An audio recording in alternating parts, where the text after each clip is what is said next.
Hello guys and welcome to my channel. My name is Jesper, and on this channel here we are talking about skincare, hair care and all those sort of things that are supposed to help you looking younger for longer.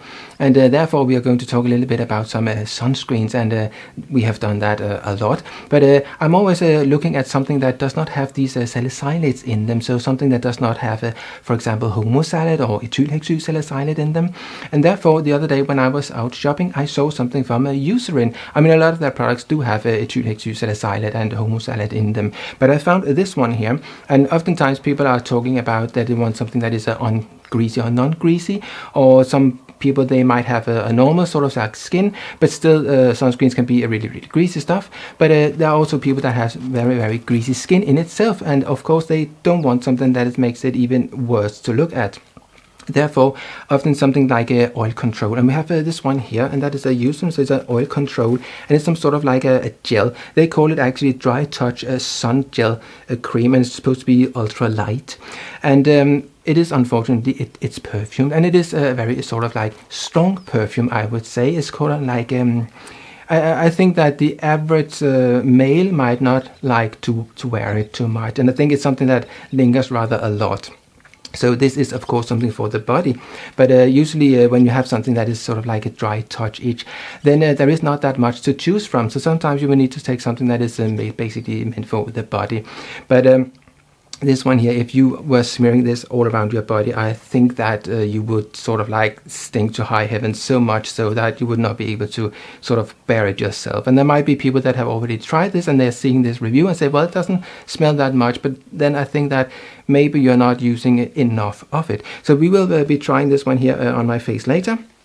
But there is also another product, and that I would say is rather sort of like really drying on the skin. So that is really something. It is meant for sort of like really sort of oily skin. So it's no wonder that it's really drying, and it contains a lot of silica and variations of silica. So it is this one here from Eucerin, and it's called DermoPurifyer, and also some sort of oil control thing. And it is an SPF of 30, where this one here is obviously SPF50 plus, and it has down here you can see at the back it has 4 stars. But this one here does not have any stars on it, and is it because it's not worthy of any sort of stars and that sort of thing? No, it's not exactly that. It does not even have a UVA in a circle, and that is because this is sort of like a product that is meant as a day cream, or some sort of like cream to make your skin look matte during the day. So it's not as such meant as a sunscreen, but they say it is an SPF of 30, and the thing is, if you don't use the correct amount, and that would be sort of like 1.25 milliliter of this product here, you will not be getting the protection of an SPF 30. So would I trust a product like this? Well, we can try it on my face a little later, but would I trust it? The thing is, oftentimes we are talking about sunscreens and they don't have these stars on it, and I'm saying like, okay, well then I can't really judge, is it good or is it not good? But the thing is, with a company like Eucerin, I would say that they have this product here and it has 4 stars on it, so apparently they are able to make stuff that has a high star rating. So I think, I don't know, but I think that this product here might, if they tested it, get sort of like maybe 4 stars as well, but obviously I have no idea. So it's kind of like, would you trust that sort of company when they normally are making sort of like good products? Would you then trust that they make this one here work perfectly? I think it would be safe to say that it would be kind of like okay for them that this is an actually SPF of 30, but we don't know. So the thing is, when we try this on my skin, I can say I try this one on this side and we can try this one here on the other side. But the thing is, what sort of sun filters are there in? Well, it's a mix of modern and old-fashioned filters. So there is a avobenzone in it, and we have some of these modern filters as well. So the thing is that the most important about this is, as I said in the beginning, there are no salicylates in this product here. So in that sense, it's kind of like it's good. But there is another thing, and that is if you have oily skin, and we have spoken about that before, and that is you can use something called carnitine, and that is an amino acid, and that will help you sort of like make your skin produce less sebum. And interestingly, in this product here, they have actually added carnitine. So they must be thinking as well that yes, that is something that is helping to reduce sebum that is being produced on your skin. So it kind of like should be working in a double sense, in the sense that the oil that you're producing will be taken up by the silica, and in the beginning it will kind of like have carnitine to make sure that your skin is not producing that much sebum in the first place. So that's obviously a good thing. But obviously, how much carnitine should you use? Is it enough to use the sort of carnitine that is in this product here in order to help your skin make it produce less sebum? Well, we don't really know, but they have put it in, so it's kind of like it's better than nothing, I would say. So if we try this one here, there is just that little thing, and something that is sort of like really drying on the skin. It's kind of like maybe you should use a day cream underneath, because else it could be too much. But of course, if you have really oily skin, maybe you don't need to do that. But I can just say that normally I would be using, I've spoken about this cream before, and that is this one here, the Le Crème Fluide from Ampoules. And I normally use that on my skin, but lately I've been using this one here instead. And really, actually, I said that I used this one here because I actually like this one here, but then kind of like this is sort of like the same sort of thing. It was sort of like the same way, though the ingredients list is a little bit different. But lately I've been using this one here, and the point is that in this one here you can use that, and then you can use this stuff on top, and it kind of like would be okay because it kind of like stay put. But this stuff here, for example, it contains something like a dimethicone, and that means that on the skin you have this sort of like a layer. And what it means is that when you put this stuff here on, and it kind of like sort of like dry up that sort of layer, you have to be really careful, and you have to be careful with both this one here and also this one here, and that is have a tendency to sort of like roll off. So when you put this stuff on, you have to be sort of like really careful that it doesn't start to build up and kind of like roll off. So it's kind of like put it on and don't touch it during the day. So if we just have a little quick look on this one here and try that on my skin, and we need like 1.25 milliliter, but I only put it on half of this of my face, so kind of like only need half of it. So there is 1 milliliter in this spoon here, so we need a little bit more, but that would be if I put it on my neck as well.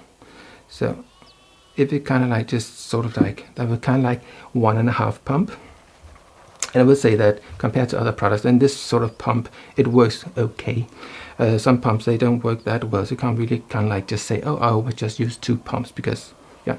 But this one sort of like works okay. So this one here, it might be a little bit more than 1.25 milliliter, or maybe kind of like around that, but it's definitely it's a bit more than 1 milliliter. So I just take half of the stuff, like that. It's almost like all of it, kind of like. And again, it is very unscientific. We kind of like just divide it like that, and then take half of the stuff off, so don't cheat, and then put it on this side here.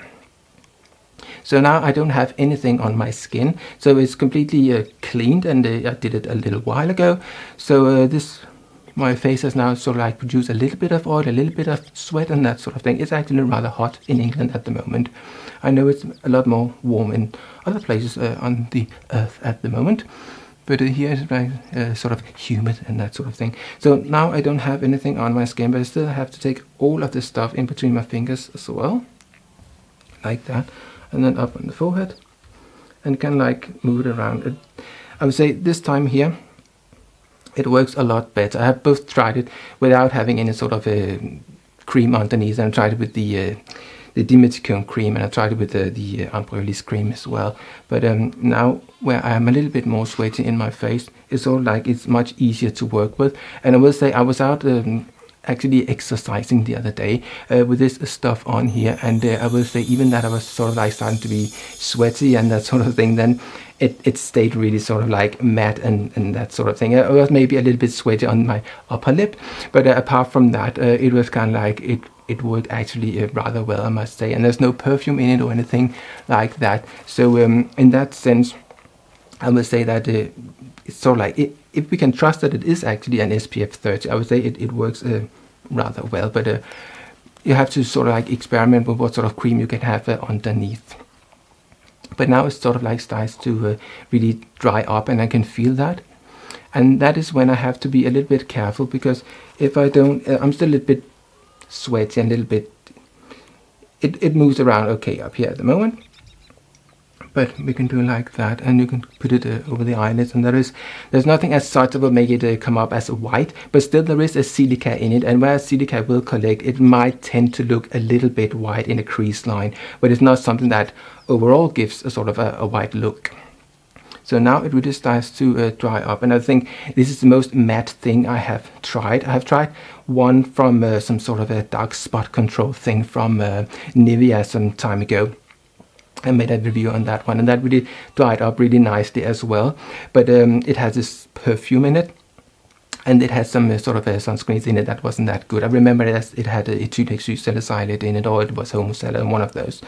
So this one here, definitely, it's really actually it's rather good, I must say. And usually when I'm filming, it's pretty warm in here, but this actually it works rather well, I must say, and it looks really nice, and it surprises me that it looks so good, because I've tried it with various creams underneath and without cream, and even that I'm a bit sweaty here, it works. I must say it works actually really good. The question is just if we can trust that it is an SPF of 30, and I think that would come down to, I mean, you could call them and ask them, is it actually true that this is an SPF 30? And obviously they would say, oh yeah, it is, of course. But I think that something like a company like a Eucerin, I think we sort of like can trust that if they say it is an SPF of 30, then it is. So if we take, just put this lid on this one here, and then we take this one here, and I will say it, I mean, the first time you use it, I think it's really very perfumey, but then maybe next time you use it, it's not that much. It's kind of like you're letting off a little bit extra the first time you use it. But if we just take this one here, then we use a little bit, kind of like as we did with the other one, to kind of be rather similar. So that would be maybe a little bit more there, kind of like this. So we have again a little bit more than 1 milliliter, and then that we kind of like take half of the stuff. If we can, voila, like that.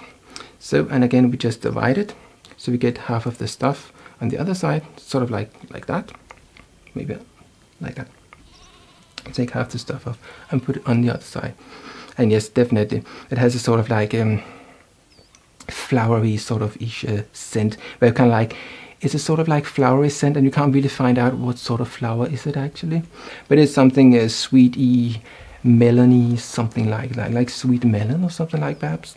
I think it's way too much, and I can't stand it. And if you put it on your entire body, kind of like, it would kind of like, the perfume will go up your body, up your nostrils, and it'll be like, I don't think it will last the whole day without being crazy. So yeah, like that. And this sort of like, again, you have to be really careful. But again, I don't have any cream underneath, and when I tried it with the other sort of creams on, it was the same problem, that you have to be really careful that it doesn't start to roll off. So now we put this stuff on, and it did, none of these ones here annoyed my eyes in any way, but I will say it is a little bit on the dry side. So if you have sort of like normal skin, I think you should find some sort of light moisturizer to put underneath, but feel your way with that. So now this already starts to dry up. And again, it's the same thing that are in it, silica and silica variations, in order to make this sort of stuff go sort of matte. But definitely, if you look at this one here, it's rather matte, and it feels nice on the skin. And this one here, it just has a feeling of being thicker, more greasy. So yeah, that is just a little thing to keep in mind. But then you can say, maybe if you have really sort of dry skin, maybe this one here would be better. But I mean, you still will have this sort of the perfume in it. So I will say now, when you look at this stuff here, maybe actually I can, yeah, this now starts to sort of roll off on my forehead. And I said I don't have any cream on, but apparently these two creams, they are made in a sort of like a different way. So even that the ingredients sort of like are the same, there is some sort of a variation in how much they have put in. So this one here, it starts to be something where you have to be a little bit careful. So particularly up here, it starts to roll off. I don't know if you can see it, but maybe you can see I have a little bit of some stuff going on my finger. So as I said in the beginning, it is something you have to be sort of like really careful with, because it sort of like will start to be this sort of thing that that isn't great, and particularly when this area around your hairline can be a little bit problematic. I mean, definitely, if I had to choose one of these ones here, I would go for this one here, and I would leave this one on the shelf. And it might be that this one is cheaper because you get more for sort of like, I think they were kind of like the same price. I can't really remember, but usually when you get a big one, then you get more per for your money there. Yeah, this stuff here starts to be definitely, it starts to really now roll off big time. So yeah, and that is definitely not because I had some sort of cream underneath. So yes, this stuff here starts to roll off, and yes, it might not be meant for the face, but we have to try these things here because we need to find these sunscreens where don't have these salicylates in it, and the selection of those ones are not huge. So we have to try whatever there is. But can we just have a little try on the other side how this is going? And it is, I would say, if you push it, it will start to sort of like roll off. So as I said in the beginning, when you put this stuff on, you basically just need to put it on, be careful, and then just don't touch it. This stuff here again, and as I said, it's not because I had some sort of cream underneath, so for that reason it doesn't work properly. I had nothing underneath, so this stuff here again, it starts to roll off, and you can see that big time as well. So, and that is my experience when I was out and about. Yes, don't touch it, and then just leave it on, and yeah, don't touch me. So in that sense,